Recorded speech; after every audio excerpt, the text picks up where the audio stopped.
बार की बात है। जबलपुर नामक गांव में सभी लोग मिलजुल कर खेती करते थे।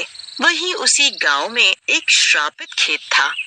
उस खेत पर जो कोई भी जाता था वो रातों रात गायब हो जाता। उसकी मौत एक रहस्य बन जाती। एक बार एक आदमी वहां से गुजर रहा होता है। तभी उसे खेत के अंदर से कुछ डरावनी आवाजें सुनाई देती है। जा रहे हो तुम? कहाँ जाओगे? लौट के वापस यहाँ आओगे?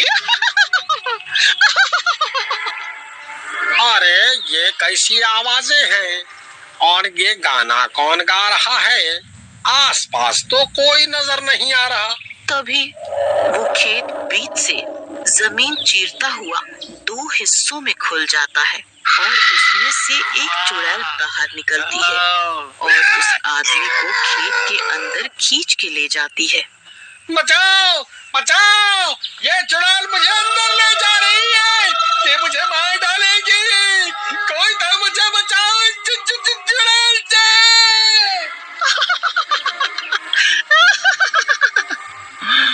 तुझे कोई नहीं बचाएगा, तेरी मौत भी रहस्य बन के रह जाएगी। और वो उसे अंदर खींच ले जाती है और उसे मार देती है। कुछ समय बाद वहाँ एक दंपत्ति खेती करने को आते हैं किसी दूसरे गांव से। उस व्यक्ति का नाम नकुल था और उसकी पत्नी का नाम माला था।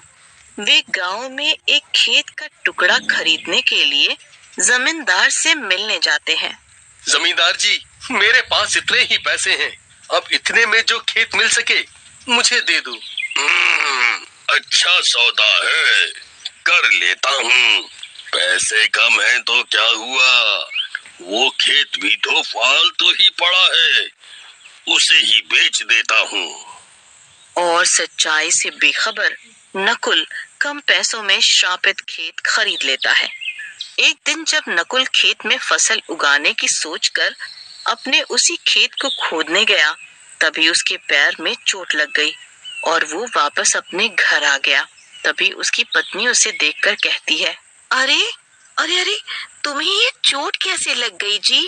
अरे वो खेत में काम करते समय कुल्हाड़ी से लग गई। चलो कोई बात नहीं, मैं तुम्हारी मरहम पट्टी कर देती हूँ। ठीक है, कर दो। और वो दोनों खाना पीना खा के सो जाते हैं। फिर अगले दिन ही नकुल फिर से अपने खेत पर काम करने जाता है। नकुल जैसे ही फिर से ट्रैक्टर से खेत जोतता, वैसे ही अचानक उसके ट्रैक्टर में आग लग जाती है और वो वापस अपने घर आ जाता है। आ गए आप? पता नहीं ऐसा क्या है उस खेत में कि जब भी मैं उसमें काम करने जाता हूँ तो कुछ न कुछ बुरा हो जाता है। ऐसा क्या है जी? साफ साफ बताओ तो मुझे। चलो हम दोनों किसी मंदिर के पुजारी से पूछते हैं, क्या पता ऐसा क्या है उस खेत में। वो दोनों मंदिर पहुँचते हैं और मंदिर के पंडित से, पंडित जी, हमने इस गांव में एक खेत खरीदा है और उस खेत में जब भी मेरे पति काम करने जाते हैं कुछ न कुछ बुरा हो जाता है और इस कारण से ही उस खेत में महीनों से फसल भी नहीं हो पा रही है। मुझे लगता है वह खेत आपके लिए अशुभ है, जिस कारण से ही आपके साथ ये सब हो रहा है। तो आप कुछ बताइए ना पंडित जी, इस सब के बारे में बात तो तुम बड़े पुजारी जी से ही करना, वो आपको सब कुछ बता देंगे। अरे रे, लेकिन बड़े पुजारी जी हैं कहाँ और कब तक यहाँ आएंगे? वो अभी आने ही वाले हैं, क्योंकि उनके आने का टाइम हो गया है। ठीक है। तभी वो बड़ा पुजारी भी वहाँ आ जाता है। नकुल और उसकी पत्नी उसे देखकर, पुजारी जी, हमारे साथ ऐसा ऐसा हुआ है, आप ही कुछ उपाय बताएं। जो खेत तुमने खरीदा है वो खेत कहाँ पर है? वो खेत यहाँ से थोड़ी ही दूरी पर है और उस खेत के बीच में ही एक पीपल का पेड़ है। क्या? वो खेत तो तुम्हारे लिए बहुत अशुभ है। उस खेत में पीपल के पेड़ में एक भयानक चुड़ैल रहती है जो लोगों को जमीन के अंदर खींच ले जाती है। उसी के कारण तुम्हारा नुकसान हो रहा। चुड़ैल कैसे? वो खेत तुमने किससे खरीदा है? उसे बुला कर लाओ। मैंने ये खेत इसी गांव के एक जमींदार से कम पैसों में खरीदा था और अब वो व्यक्ति शहर में है। तो उसे यहाँ पर तुम्हें लाना ही होगा। क्या नाम है तुम्हारा? मेरा नाम अमित है। तुम्हारे इस खेत की वजह से कुछ लोग बहुत परेशान हैं। कौन है परेशान? ये जो नकुल है, ये बहुत परेशान है। तुम्हारे खेत में एक चुड़ैल है, क्या तुम्हें पता था? नहीं नहीं, मैं इन सब बातों पर विश्वास नहीं करता। ठीक है, लेकिन मुझे इस चुड़ैल के बारे में तो बताओ।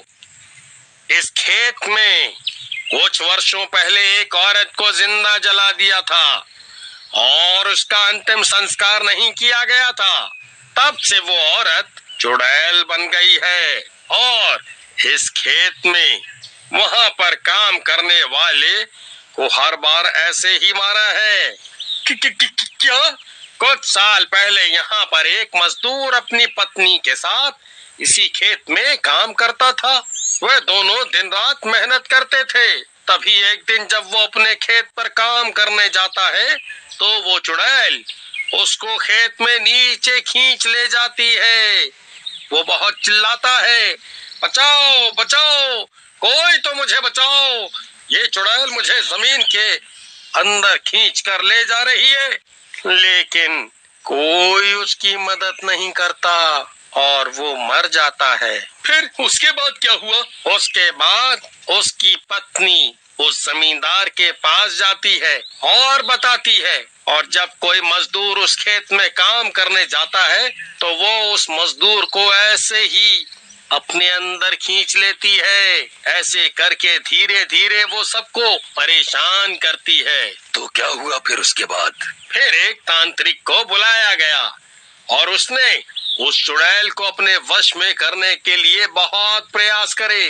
कई बार प्रयास करने के बाद एक बार उसने चुड़ैल को वश में भी कर लिया था। लेकिन जब एक मजदूर ने रास्ते में पड़े मुखौटे को उठा के लाकर उसी पीपल के यहाँ उसी खेत में लगा दिया, उससे फिर से चुड़ैल जागृत हो गई। लेकिन पंडित जी, ऐसा क्या था उस मुखौटे में? उस मुखौटे में एक बहुत भयंकर काला साया था जो उस मजदूर ने अपने खेत की जानवरों से रखवाली के लिए लगा दिया था, जिसके कारण उस मजदूर का बच्चा बीमार पड़ गया और उसके बाद उसकी पत्नी को भी उस काले साये ने जिंदा लाश बना दिया। ऐसा करके उस मजदूर को उस चुड़ैल ने बहुत परेशान किया। फिर क्या हुआ उस मजदूर और उसके परिवार का? जब उसके परिवार की ऐसे ही उस काले साये के कारण मौत हो गई, उसके बाद उस जमींदार ने वो खेत तुम्हें कम दामों पर दे दिया। उस जमींदार के लालच की वजह से कई निर्दोष बेगुनाहों को सजा भुगतनी पड़ी। नहीं नहीं नहीं, तो वो चुड़ैल हमें भी मार डालेगी?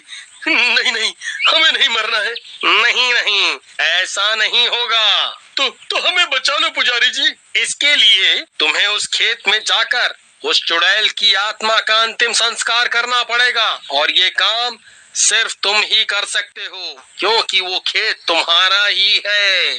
ठीक है, बताओ मुझे क्या करना है? ओम क्लीम भ्रीम चामुंडाय विच्चे भूताय नमः। ओम क्लीम भ्रीम चामुंडाय विच्चाय भूताय नमः। ये लो अग्नि, इसे ले जाकर उस चुड़ैल के ऊपर डाल, जिससे उसका अंतिम संस्कार हो जाएगा। फिर इस खेत पर से उस खेत से निकली चुड़ैल का अंत हो जाएगा। ठीक है, जाता हूँ।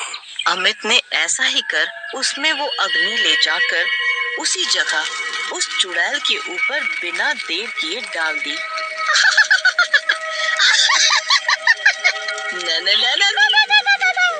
नहीं, मैं ऐसे नहीं मर सकती, मैं तुझे नहीं छोड़ूंगी। और वो चुड़ैल चिल्लाती हुई भस्म हो जाती है और वो खेत उस चुड़ैल से आजाद हो जाता है।